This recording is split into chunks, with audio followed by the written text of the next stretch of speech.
تو اس سے بھی یہ پتہ چلتا ہے کہ جنت جو اللہ تعالیٰ کی رحمت ہے وہ ان لوگوں کے لیے خاص ہے جو اس پر ایمان رکھتے ہیں.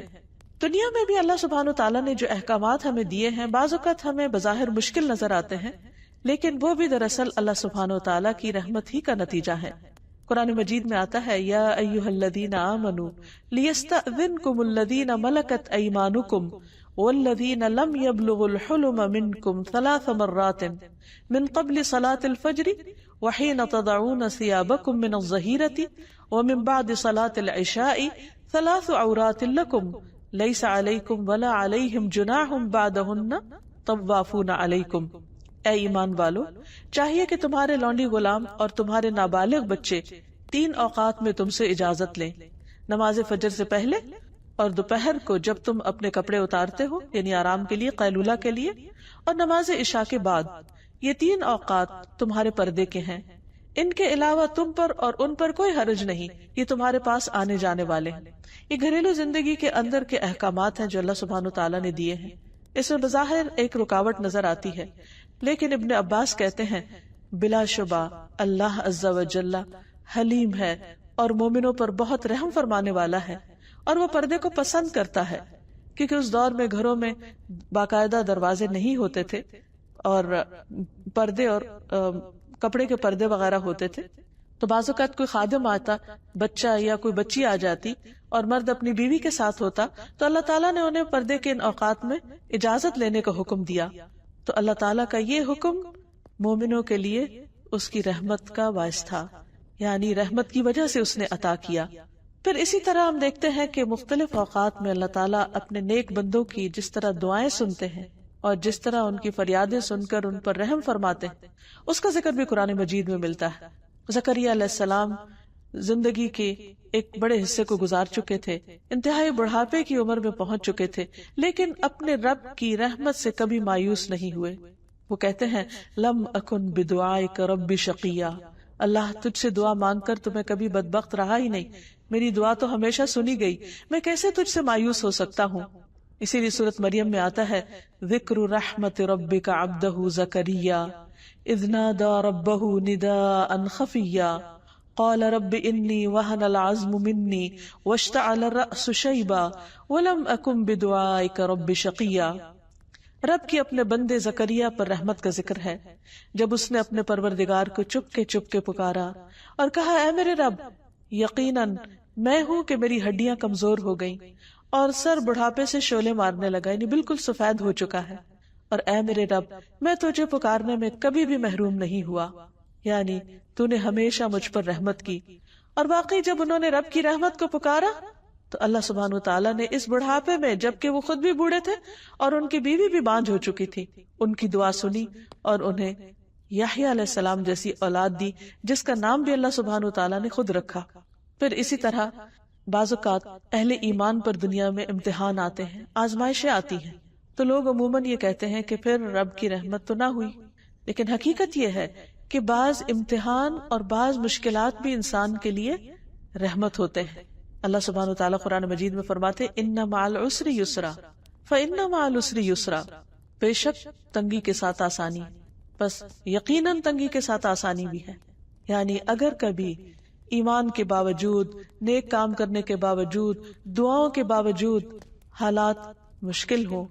زندگی میں تکلیف ہو، پریشانی ہو، تو بھی کبھی یہ نہیں سوچنا چاہیے کہ ہمارا رب ہم سے ناراض ہے یا وہ دعا نہیں سنتا یا اس سے کسی بھی قسم کا ایسا کوئی گلہ شکوہ نہ ہو، کیونکہ کسی بھی چیز میں تاخیر یہ بھی اللہ کے اذن سے ہوتی. اللہ ہر حال میں اپنے بندوں پر مہربان ہے. ہم نہیں جانتے، ہم تو ظاہری چیزوں کو دیکھ کر فیصلے کرتے ہیں، لیکن وہ مہربان رب جانتا ہے کہ مجھے اپنے بندے کو کس وقت کس نعمت سے نوازنا ہے، کون سی نعمت اسے کب ملے گی تو وہ حقیقت میں شکر گزار ہوگا، اور کون سی نعمت اس کے اندر فرما برداری کی بجائے نافرمانی بھی لا سکتی ہے. اس لیے وہ اپنے بندے کو کچھ چیزوں سے روک کر رکھتا ہے، اور اس روکنے میں ہی بندے کے لیے فائدہ اور بھلائی ہوتی ہے. اصل بات یہ ہے کہ انسان اپنے رب پر اعتماد کرتے ہوئے، اس کے فیصلوں پر یقین کرتے ہوئے اور اس کی رحمت کو محسوس کرتے ہوئے اس پر پورا ٹرسٹ رکھے اور اس کے فیصلوں کو دل سے قبول کر لے، کیونکہ اس کے یہ فیصلے بھی رحمت پر ہی مبنی ہے. نبی صلی اللہ علیہ وسلم کی اہلیہ حضرت عائشہ کہتی ہیں میں نے رسول اللہ صلی اللہ علیہ وسلم سے طاعون کے بارے میں پوچھا، پلیگ بیماری ہے،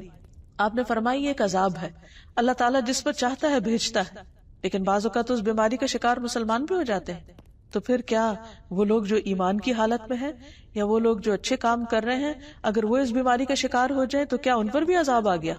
نہیں، فرمایا بے شک اللہ نے اس کو مومنوں کے لیے باعث رحمت بنایا ہے۔ وہ کس طرح؟ وہ اس طرح کہ اگر کوئی طاعون کی بیماری میں فوت ہو جاتا ہے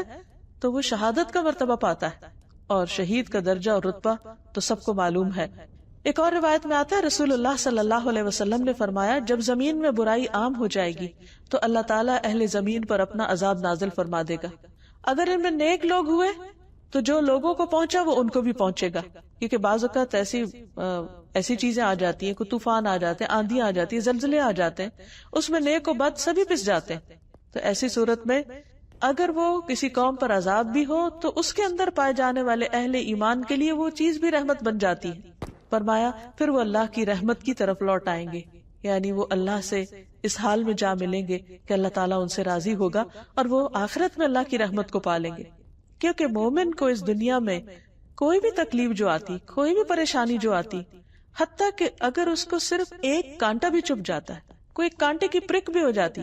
تو اس پر بھی اس کے گناہ معاف ہوتے ہیں، اس پر بھی وہ اللہ سبحانہ وتعالیٰ کا قرب حاصل کرتا ہے۔ تو اس لیے مومن کے تو ہر حال میں خیر ہی خیر ہے، اس کے ہر حال میں بھلائی ہی بھلائی ہے، اور یہ چیز مومن کے سوا کسی کو نصیب نہیں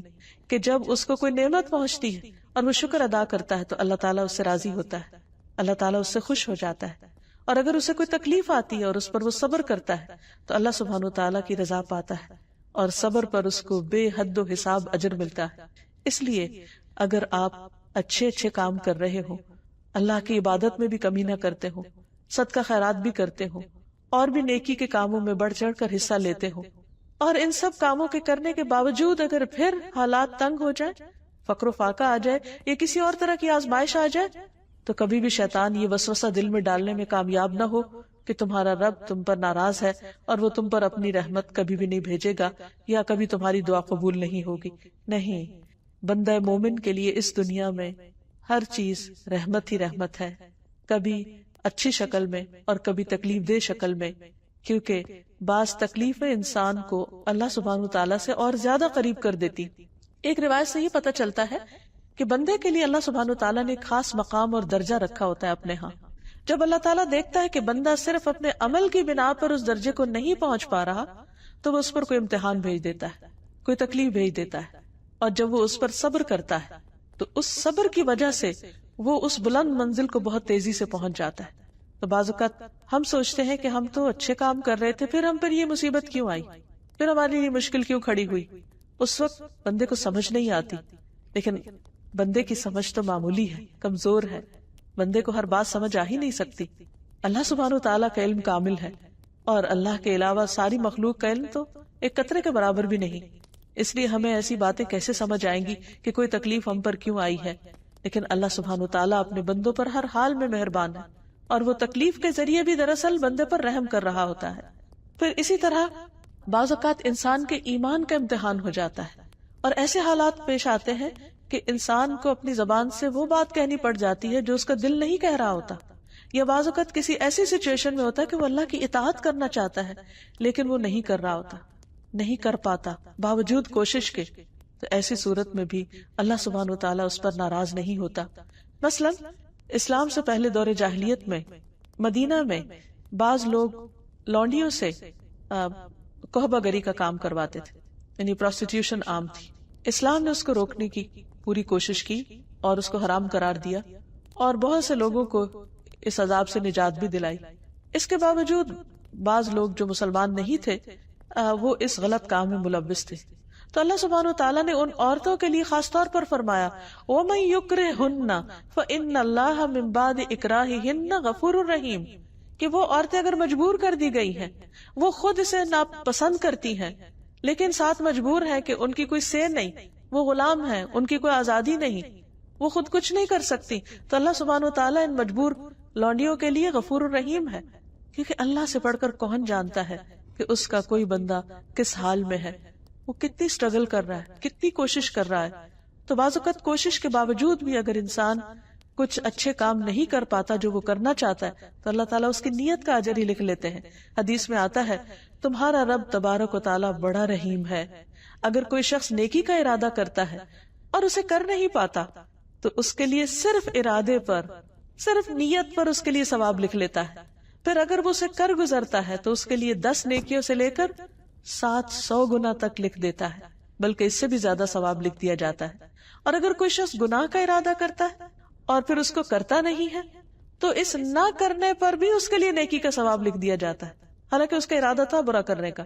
لیکن اس نے کیا نہیں. اور اگر وہ اس کو کر لیتا ہے تو اس گناہ پر صرف 1 گناہ لکھا جاتا ہے، یا اللہ تعالیٰ اس کو بھی مٹا دیتا ہے. تو آپ دیکھیے اللہ کی رحمت، کیا کوئی اور ایسا ہو سکتا ہے؟ ہل تعلم لہ سمیہ، کوئی بھی ایسا مہربان نہیں ہو سکتا کہ جو صرف انسان کی اچھی نیت اور اچھے ارادے پر اس کو اجر دینے والا ہو، یا اگر کوئی اپنا برا ارادہ بدل لے تو اس پر بھی شاباش دینے والا ہو. پھر اسی طرح اللہ سبحانہ وتعالیٰ ایمان والوں پر نہ صرف یہ کہ ان کی زندگی میں اور آخرت میں بلکہ دنیا سے ان کے جانے کے بعد بھی ان کے اعمال کی حفاظت کرتا ہے. یہ بھی اس کی خاص رحمت ہے. مثلا نبی صلی اللہ علیہ وسلم جب مدینہ تشریف لائے تو 16-17 ماہ تک تقریباً بیت المقدس کی طرف منہ کر کے نماز پڑھتے رہے. اس کے بعد تحویل قبلہ کا حکم ہوا، خانہ کعبہ کی طرف رخ کرنے کا. تو ایسے میں وہ لوگ جو اس دوران فوت ہو گئے تھے اور انہوں نے پہلے ہی قبلے کو یعنی قبلہ اول کو ہی اپنا قبلہ بنا رکھا تھا، تو ان کے دل میں یہ خیال پیدا ہوا باقی لوگوں کے کہ کہیں ان کی نمازیں ضائع تو نہیں ہو گئی. تو اس پر اللہ سبحانہ وتعالیٰ نے فرمایا کہ اللہ ایسا نہیں کہ تمہارے ایمان ضائع کر دے، بے شک اللہ اپنے بندوں پر بڑی شفقت کرنے والا اور بڑا رحیم ہے. وہ تو بندے کا دل دیکھتا ہے کہ اس کے اندر کیا شوق ہے، کیا ارادہ ہے، وہ خود کیا کرنا چاہتا ہے. تو اگر ایک بندہ خود نیکی کا ارادہ کرتا ہے اور اچھی نیت کے ساتھ کوئی اچھا کام کرتا ہے لیکن اس کی سمجھ میں بات درست نہیں ہوتی وہ، تو بھی اللہ تعالیٰ اس پر اس کو اجر دے دیتا ہے. پھر ایمان والوں کی اولاد پر اللہ تعالیٰ رحمت کرتا ہے. سورۃ کہف میں ایک بہت خوبصورت واقعہ ملتا ہے جس میں موسیٰ علیہ السلام خضر علیہ السلام سے ملاقات کرنے کے لیے جاتے ہیں. پھر خضر علیہ السلام ان کو کچھ سکھانے کے لیے کشتی میں سوار ہوتے ہیں اور مختلف جگہوں کا ٹور کرتے ہیں. اس دوران وہ ایک بستی میں جاتے ہیں، وہاں سے کھانا مانگتے لیکن انہیں کھانا نہیں ملتا. راستے میں وہ دیکھتے ہیں چلتے ہوئے کہ ایک دیوار گرنے لگی ہے تو وہ اس کو تعمیر کر دیتے ہیں. موسیٰ علیہ السلام بہت حیران ہوتے ہیں کہ جس بستی والوں نے آپ کو کھانا نہیں دیا آپ ان کی دیوار تعمیر کر رہے ہیں. تو اس پر بعد میں جب انہوں نے اس کی وجہ بتائی فرمایا کہ وَأَمَّا الْجِدَارُ فَكَانَ لِغُلَامَيْنِ يَتِيمَيْنِ فِي الْمَدِينَةِ وَكَانَ تَحْتَهُ كَنْزٌ لَهُمَا وَكَانَ أَبُوهُمَا صَالِحًا فَأَرَادَ رَبُّكَ أَن يَبْلُغَا أَشُدَّهُمَا وَيَسْتَخْرِجَا كَنْزَهُمَا رَحْمَةً مِّن رَّبِّكَ. اور رہی دیوار تو وہ شہر میں 2 یتیم لڑکوں کی تھی اور اس کے نیچے ان دونوں کے لیے ایک خزانہ دفن تھا جو ان کا باپ ان کے لیے چھوڑ گیا تھا. اور ان کا باپ نیک آدمی تھا، وہ نیک آدمی دنیا سے چلا گیا، بچے چھوٹے ہیں، کوئی ان کی حفاظت کرنے والا نہیں. ان کے مال و متاع کی حفاظت اللہ سبحانہ وتعالیٰ خضر علیہ السلام کو بھیج کے کر رہے ہیں اور اس پر دیوار بنوا رہے ہیں. اور اس موقع پر جب ان کو انٹرٹین ہی نہیں کیا گیا لیکن پھر بھی اللہ نے ان کے دل میں یہ خیال ڈالا. اور اس کی وجہ کیا تھی کہ تیرے رب نے چاہا کہ یہ بچے اپنی جوانی کو پہنچ جائیں اور اپنا خزانہ نکال لیں تیرے رب کی طرف سے رحمت کرتے ہوئے. رحمت من ربک، یہ ہے رب کی رحمت کہ بعض اوقات اللہ سبحانہ وتعالیٰ وہاں سے ہماری حفاظت کر رہا ہوتا ہے کہ ہم خود بھی نہیں جانتے، ہمیں پتہ بھی نہیں ہوتا.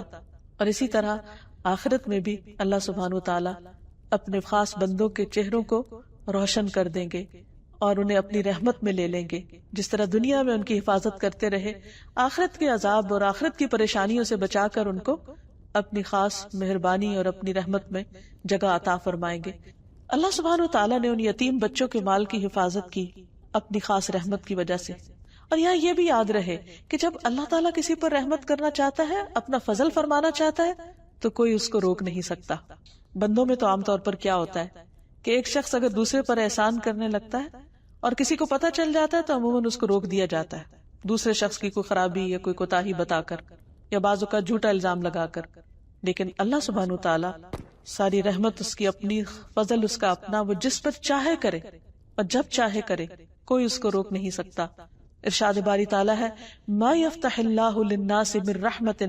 فلا ممسک لها وما یمسک فلا مرسل له من بعدہ وہو العزیز الحکیم. جو کچھ اللہ لوگوں کے لیے رحمت میں سے کھول دے، عطا کر دے، تو اسے کوئی بند کرنے والا نہیں۔ عام طور پر ہم سمجھتے ہیں کہ فلاں کے حسد کی وجہ سے نعمت رک گئی یا فلاں وجہ سے، نہیں، اگر اللہ دینے والا ہو تو کوئی روک نہیں سکتا۔ جیسے ہم ہر نماز کے بعد بھی پڑھتے ہیں اللہم لا مانع لما اعطیت ولا معطی لما منعت، اللہ کوئی رکاوٹ نہیں ڈال سکتا جس کو تو عطا کرے، اور کوئی دے نہیں سکتا جس سے تو روک دے۔ تو یہاں بھی کیا فرمایا کہ جو کچھ اللہ لوگوں کے لیے رحمت میں سے کھول دے تو اسے کوئی بند کرنے والا نہیں، اور جو بند کر دے تو اس کے بعد اسے کوئی کھولنے والا نہیں۔ وہی سب پر غالب اور کمال حکمت والا ہے۔ اس لیے ہمیشہ ہمیں اللہ کا فضل مانگتے رہنا چاہیے، اس کی رحمت کو پکارتے رہنا چاہیے۔ نبی صلی اللہ علیہ وسلم مشکل حالات میں یا حی یا قیوم برحمتک استغیث پڑھا کرتے تھے، اے زندہ رہنے والے، اے قائم رہنے اور رکھنے والے، تیری رحمت کی فریاد کرتا ہوں۔ کیونکہ ہمارے پاس وہ نیک عمل نہیں ہے، ہمارے اندر تو وہ خوبی نہیں ہے کہ جس کی بنا پر اللہ سبحانہ تعالیٰ رحم فرمائے۔ ہاں، ہم اللہ سبحانہ تعالیٰ سے اس کا خاص فضل مانگتے ہیں کہ وہ اپنی جناب سے رحمت عطا کر دے۔ پھر بندہ مومن جب دنیا سے جانے لگتا ہے تو اس وقت اس کی روح نکالنے کے لیے بھی اللہ تعالیٰ رحمت کے فرشتے بھیجتے ہیں جو اس کے ساتھ مہربانی کا معاملہ کرتے ہیں اور خوشبودار کفن میں اس کو روح لپیٹ کر لے جاتے ہیں۔ تو آئیے یہاں ہم دیکھتے ہیں کہ اللہ سبحانہ تعالیٰ کی رحمت پانے کے اسباب کیا ہیں، ہمیں کیا کرنا چاہیے کہ اللہ سبحانہ تعالیٰ ہم پر اپنی رحمت فرمائے۔ سب سے پہلی چیز تو اللہ پر ایمان لانا ہے، اس کی اطاعت کرنا ہے، اس کا تقوی اختیار کرنا ہے۔ لیکن اعمال میں سب سے پہلا عمل جو اللہ سبحانہ تعالیٰ کی رحمت کا باعث بنتا ہے وہ نماز ہے۔ رسول اللہ صلی اللہ علیہ وسلم نے فرمایا، جب تم میں سے کوئی شخص نماز کے لیے کھڑا ہوتا ہے تو رحمت الہی اس کی طرف متوجہ ہوتی ہے، یعنی وہ اللہ کی خاص رحمت میں ہوتا ہے، لہٰذا اسے ادھر ادھر کنکریوں سے نہیں کھیلنا چاہیے، یعنی اسے بھی اللہ کی طرف متوجہ رہنا چاہیے کیونکہ اللہ تعالیٰ اس پر توجہ فرما رہے ہیں۔ پھر اسی طرح اللہ اور اس کے رسول صلی اللہ علیہ وسلم کی اطاعت یہ رحمت کا باعث بنتی ہے۔ سورۃ آل عمران میں فرمایا وَأَطِیعُوا اللَّهَ وَالرَّسُولَ لَعَلَّکُمْ تُرْحَمُونَ، اور اللہ اور اس کے رسول کا حکم مانو تاکہ تم پر رحم کیا جائے۔ اسی طرح قرآن مجید کی تعلیمات کی پیروی کرنا یہ بھی اللہ سبحانہ تعالیٰ کی رحمت کا ذریعہ ہے۔ سورۃ الانعام میں فرمایا وَهَذَا كِتَابٌ أَنزَلْنَاهُ مُبَارَكٌ فَاتَّبِعُوهُ وَاتَّقُوا لَعَلَّكُمْ تُرْحَمُونَ، اور یہ ایک کتاب ہے جسے ہم نے نازل کیا ہے، بڑی برکت والی ہے، بہت مبارک ہے، بس اس کی پیروی کرو، اس کتاب کو فالو کرو اور تقوی اختیار کرو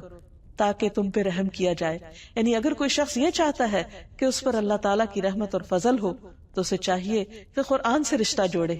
قرآن کی پیروی کرے، قرآن کو پڑھے، اس کو سمجھے اور اس کے مطابق اپنی زندگی بسر کرے۔ پھر اسی طرح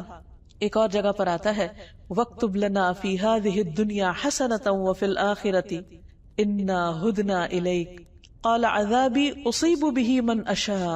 وَرَحْمَتِي وَسِعَتْ كُلَّ شَيْءٍ فَسَأَكْتُبُهَا لِلَّذِينَ يَتَّقُونَ وَيُؤْتُونَ الزَّكَاةَ وَالَّذِينَ هُمْ بِآيَاتِنَا يُؤْمِنُونَ۔ موسیٰ علیہ السلام اور ان کے ساتھیوں نے دعا کی اور ہمارے لیے اس دنیا میں بھلائی لکھ دے، یعنی اس دنیا میں بھی ہمیں اچھا عطا کر اور آخرت میں بھی،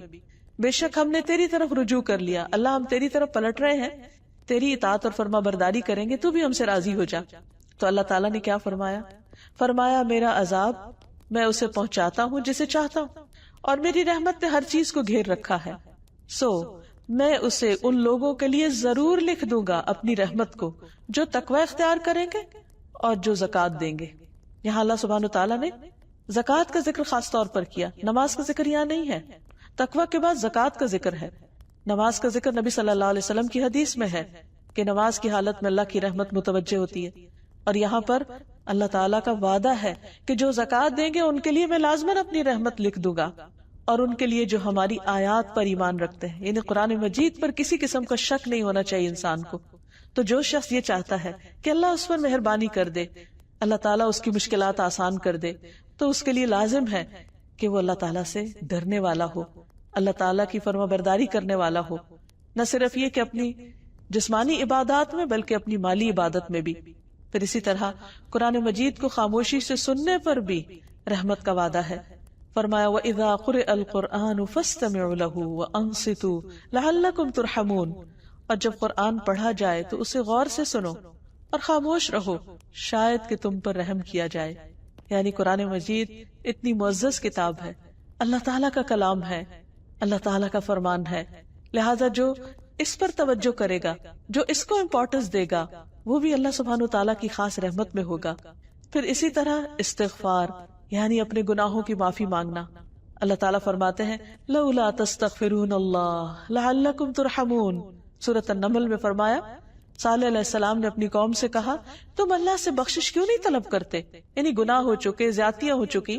تو پلٹ آؤ، استغفار کر لو تاکہ تم پر رحم کیا جائے۔ یعنی اگر کوئی شخص یہ سمجھتا ہے کہ اس سے بہت گناہ ہو گئے ہیں اور وہ اللہ کی رحمت سے اب محروم ہے، تو یہ سوچنے کے بجائے اسے فوراً پلٹ آنا چاہیے، گناہوں کو چھوڑ دینا چاہیے اور اللہ تعالیٰ سے معافی مانگتے ہوئے اللہ کی رحمت کو پکارنا چاہیے۔ ایک اور جگہ پر آتا ہے سورۃ النساء میں وَمَن يَعْمَلْ سُوءًا أَوْ يَظْلِمْ نَفْسَهُ ثُمَّ يَسْتَغْفِرِ اللَّهَ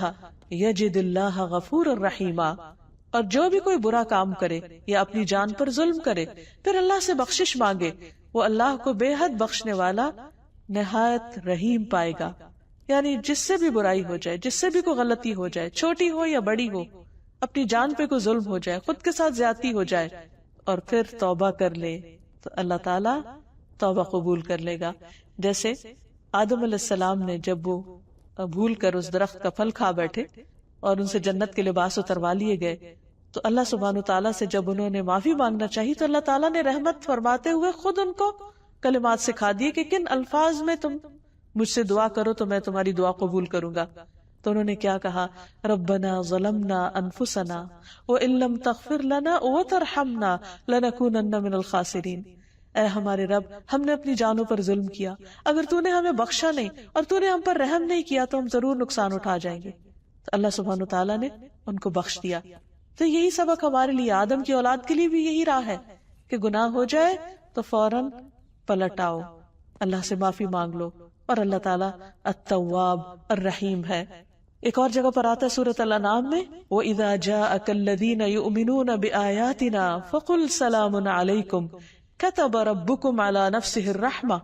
أَنَّهُ مَنْ عَمِلَ مِنْكُمْ سُوءًا بِجَهَالَةٍ ثُمَّ تَابَ مِنْ بَعْدِهِ وَأَصْلَحَ فَأَنَّهُ غفور الرحیم۔ اور جب تیرے پاس وہ لوگ آئیں جو ہماری آیات پر ایمان رکھتے ہیں، یعنی اہل ایمان، تو آپ کہیے کہ سلام ہو تم پر، تمہارے رب نے رحم کرنا اپنے اوپر لازم کر رکھا ہے کہ بے شک حقیقت یہ ہے کہ تم میں سے جو شخص جہالت سے کوئی برائی کر لے، لا علمی سے، پھر اس کے بعد توبہ کر لے اور اصلاح کر لے تو یقیناً وہ بے حد بخشنے والا، نہایت رحم فرمانے والا ہے۔ تو اس سے پتہ چلتا ہے کہ اللہ سبحانہ تعالیٰ کی رحمت ان لوگوں کے لیے ہے جو توبہ کرتے ہیں۔ پھر اسی طرح اللہ کا ذکر اللہ کی رحمت کا سبب بنتا ہے۔ حضرت یسیرہ جو مہاجر صحابیات میں سے تھی، ان سے مروی ہے کہ نبی صلی اللہ علیہ وسلم نے ہم سے فرمایا، اے مسلمان عورتوں، اپنے اوپر لا الہ الا اللہ، سبحان اللہ اور اللہ کی پاکی بیان کرنا لازم کر لو، غافل نہ رہا کرو کہ رحمت الہی کو فراموش کر دو۔ یعنی ذکر سے غفلت رحمت سے دوری کی علامت ہے، اور جو ہی انسان اللہ کا ذکر کرنے لگتا ہے تو اللہ تعالیٰ کی رحمت اس کی طرف متوجہ ہو جاتی ہے۔ اور ان تسبیحات کو انگلیوں پر شمار کرو، یعنی انگلیوں پر گنا کرو اس ذکر کی تسبیح کو، کیونکہ قیامت کے دن ان سے بھی پوچھ گچھ ہوگی، ہاتھوں سے بھی سوال کیا جائے گا کہ کس کام میں لگے رہے، اور انہیں بولنے کی قوت دی جائے گی۔ تو جب یہ بولیں گے تو کیا بولیں گے؟ جو تسبیحات ان پہ پڑی ہوگی وہ بول کے انسان کے حق میں گواہی دیں گے۔ پھر اسی طرح رسول اللہ صلی اللہ علیہ وسلم نے فرمایا، جو لوگ اللہ کے ذکر کے لیے بیٹھتے ہیں، یعنی اکٹھے بیٹھتے ہیں، فرشتے انہیں گھیر لیتے ہیں، رحمت انہیں ڈھانپ لیتی ہے، سکینت ان پر اترتی ہے، اور اللہ تعالیٰ ان کا ذکر اپنے پاس موجود فرشتوں میں کرتے ہیں۔ پھر اسی طرح دوسروں کو معاف کر دینا چاہیے۔ اگر انسان یہ چاہتا ہو کہ اس پر اللہ سبحانہ وتعالیٰ کی رحمت ہو تو اسے چاہیے کہ وہ بندوں پر رحم کرے اور بندوں کے قصور معاف کر دے۔ پھر اسی طرح بندوں کی عیادت، بندوں پر رحمت اور شفقت، اگر کوئی بیمار ہو جائے تو خاص طور پر اس کا خیال کرنا۔ رسول اللہ صلی اللہ علیہ وسلم نے فرمایا، جب کوئی شخص اپنے کسی مسلمان بھائی کی عیادت کرتا ہے تو وہ جنت کے باغات میں چلتا ہے یہاں تک کہ بیٹھ جائے، اور جب وہ مریض کے پاس بیٹھ جاتا ہے تو اللہ کی رحمت اسے ڈھانپ لیتی۔ لیکن کچھ کام ایسے ہیں کہ اگر کوئی بندہ کرتا ہے تو اس پر رحمت نہیں آتی، جس میں خاص طور پر دوسروں پر رحم نہ کرنا، سنگ دل ہونا، دوسروں کے ساتھ زیادتی کرنا۔ نبی صلی اللہ علیہ وسلم نے فرمایا، رحمت سوائے بدبخت کے کسی سے نہیں چھینی جاتی۔ پھر اسی طرح بچوں کو پیار نہ کرنا، بعض اوقات جب بچے اپنے ماں باپ کے پاس ہوں تو ہر کوئی پیار کرتا ہے، لیکن اگر بچے اپنے والدین سے الگ ہیں تو عموماً ان کی طرف لوگ توجہ نہیں کرتے، خصوصی یتیم بچوں کی طرف۔ پھر اسی طرح اللہ سبحانہ و تعالیٰ کی اس صفت کے ساتھ دعائیں بھی مانگنی چاہیے، جیسے ابراہیم علیہ السلام اور اسماعیل علیہ السلام کی دعا ہے، ربنا وجعلنا مسلمین لک ومن ذریتنا امۃ مسلمۃ لک وارنا مناسکنا وتب علینا انک انت التواب الرحیم۔ اے ہمارے رب، اور ہمیں اپنے لیے فرما بردار بنا، اور ہماری اولاد میں سے بھی ایک امت اپنے لیے فرما بردار پیدا کر، اور ہمیں عبادت کے طریقے سکھا، اور ہماری توبہ قبول فرما، کیونکہ تو بہت زیادہ توبہ قبول کرنے والا مہربان ہے۔ اسی طرح موسیٰ علیہ السلام نے بھی اللہ کی صفت رحمت کے ساتھ دعا کی۔ اسی طرح اگر میت کے لیے دعا کی جائے تو اس نام کے وسیلے سے دعا کی جائے تو اللہ تعالیٰ انشاءاللہ اس پر بھی رحم فرمائیں گے، جیسے آتا ہے فاغفر لہ وارحمہ انک انت الغفور الرحیم۔ پھر اسی طرح جب بارش ہو تو اس وقت بھی دعا قبول ہوتی ہے، اس وقت بھی اللہ کی خاص رحمت مانگنی چاہیے۔ مسجد میں داخل ہوتے وقت رحمت مانگنی چاہیے، اللہم افتح لی ابواب رحمتک، اے اللہ میرے لیے اپنی رحمت کے دروازے کھول دے۔ پھر صرف اپنے لیے نہیں، دوسروں کے لیے بھی رحمت کی دعا کرنی چاہیے۔ نبی صلی اللہ علیہ وسلم نے ایک شخص کو مسجد میں قرآن پڑھتے ہوئے سنا تو آپ نے فرمایا رحمہ اللہ، اللہ اس پر رحم فرمائے، اس نے مجھے فلاں اور فلاں آیت یاد کرا دی جس کو میں کسی صورت میں بھول گیا تھا۔ حضرت عائشہ فرماتی ہے کہ نبی صلی اللہ علیہ وسلم میرے گھر میں تہجد پڑھ رہے تھے، آپ نے عباد کی آواز سنی، وہ مسجد میں نماز پڑھ رہے تھے، تو آپ نے فرمایا عائشہ کیا یہ عباد کی آواز ہے؟ میں نے عرض کیا جی ہاں۔ آپ نے فرمایا اللہم ارحم عبادن، اے اللہ عباد پر رحم فرما، یعنی جب کسی بندے کو اچھا کام کرتے ہوئے دیکھے تو اس کے لیے دعا کریں۔ اب سوال یہ پیدا ہوتا ہے کہ اللہ سبحانہ وتعالیٰ تو الرحیم ہے ہی، اس صفت کو جاننے کے بعد ہم پر کیا لازم ہوتا ہے، ہمیں کیا کرنا چاہیے؟ تو پہلی چیز یہ کہ ہمیں اللہ سبحانہ وتعالیٰ کی رحمت کو مختلف چیزوں کے اندر محسوس کرنا چاہیے، ہمیں اللہ کی رحمت سے مایوس نہیں ہونا چاہیے، ہمیں دوسرے بندوں کے لیے مہربان ہو جانا چاہیے، سنگ دلی، شقاوت اور بدبختی کی بجائے دلوں کی رحمت اور شفقت اور محبت سے اللہ سبحانہ وتعالیٰ کے سامنے حاضر ہونا چاہیے، سب لوگوں کے لیے رحیم ہونا چاہیے۔ نبی صلی اللہ علیہ وسلم نے فرمایا یہ نہیں کہ صرف اپنے دوست کے حق میں رحم دل بن جاؤ، بلکہ تمام لوگوں پر رحم کرنا ہوگا۔ نبی صلی اللہ علیہ وسلم نے خود کو فرمایا کہ انا نبی الرحمہ، میں نبی رحمت ہوں۔ اللہ تعالیٰ آپ کے بارے میں فرماتے وما ارسلناک الا رحمۃ للعالمین، ہم نے آپ کو جہان والوں کے لیے رحمت بنا کر بھیجا۔ اور یہ ایک بہت بڑی حقیقت ہے کہ آپ کے اندر دوسروں کے لیے بہت شفقت تھی، اور کسی کا بھی تکلیف میں پڑنا آپ کو بہت ناگوار ہوتا تھا، اور یہی دراصل رحمت ہے کہ انسان کسی اور کی تکلیف پر خوش نہ ہو بلکہ کسی کی تکلیف پر اس کے لیے اور زیادہ نرمی کر دے۔ نبی صلی اللہ علیہ وسلم نے فرمایا جنتی لوگ 3 قسم کے ہیں، حکومت کے ساتھ انصاف کرنے والے، یعنی اگر ان کو اقتدار ملے تو اس میں انصاف کا رویہ اختیار کرنے والے، صدقہ خیرات کرنے والے، توفیق عطا کیے ہوئے وہ آدمی جو اپنے تمام رشتہ داروں اور مسلمانوں کے لیے رحیم اور نرم دل ہو، وہ آدمی کہ جو پاک دامن پاکیزہ خلق والا ہو اور عیال دار بھی ہو لیکن کسی کے سامنے ہاتھ نہ پھیلائے۔ تو اللہ تعالیٰ سے دعا ہے کہ وہ ہم پر رحمت فرمائے اور ہمارے دلوں میں اپنی مخلوق کے لیے رحم ڈال دے۔ وآخر دعوانا ان الحمد للہ رب العالمین۔